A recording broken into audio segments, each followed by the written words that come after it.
Ça a été tout effacé, ça, en 1987. J'étais là, moi, lors du 150e, l'Assemblée des évêques du Québec, pour lever tout équivoque, a levé toutes les condamnations aux patriotes. Et nous, à la Saint-Jean-Baptiste, moi j'étais président de la Saint-Jean-Baptiste de Montréal avant ça, de 81 à 85, mais j'étais au conseil depuis 77, j'y suis encore aujourd'hui. Le président de la Saint-Jean-Baptiste avait dans son bureau les ossements de Chénier. Parce qu'il n'était pas enterré, le docteur Chénier. Il ne pouvait pas être enterré. Il est mort les armes à la main dans l'église, imaginez.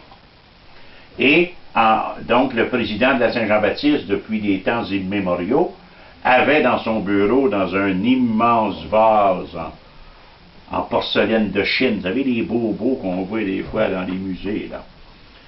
On l'a encore d'ailleurs. Et il y avait là-dedans, moi, vous savez, je suis rentré dans Saint-Jean-Baptiste, j'avais 16 ans, fait que j'étais jeune un peu, là, au début. Hein. Tout ça pour vous dire que j'ai regardé dedans, moi. J'ai sorti. J'étais jeune, je vous le dis, c'est ça de la profanation, mais je l'ai fait. Mais t'as même pris un morceau de son crâne dans mon portefeuille. Pour m'inspirer et me protéger.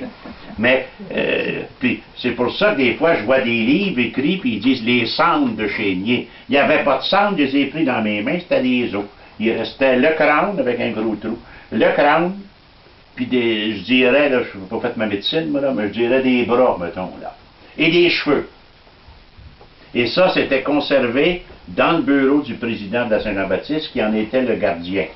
En 1987, quand l'Église a levé les condamnations, on a ramené Chénier à Saint-Eustache, dans un corbillard, dans un cercueil, avec 3 évêques. On a fait ça en grand, là, dans l'église de Saint-Eustache, et on a ramené le corps du docteur Chénier, on y a fait une funéraille, et on l'a enterré. Il est maintenant enterré dans l'église paroissiale.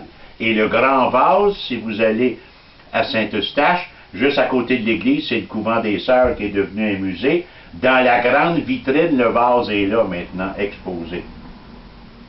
Justement, je vous donnerai la date pour être sûr, mais nous allons célébrer dans l'église de Saint-Eustache le 14 ou le 15 décembre qui vient.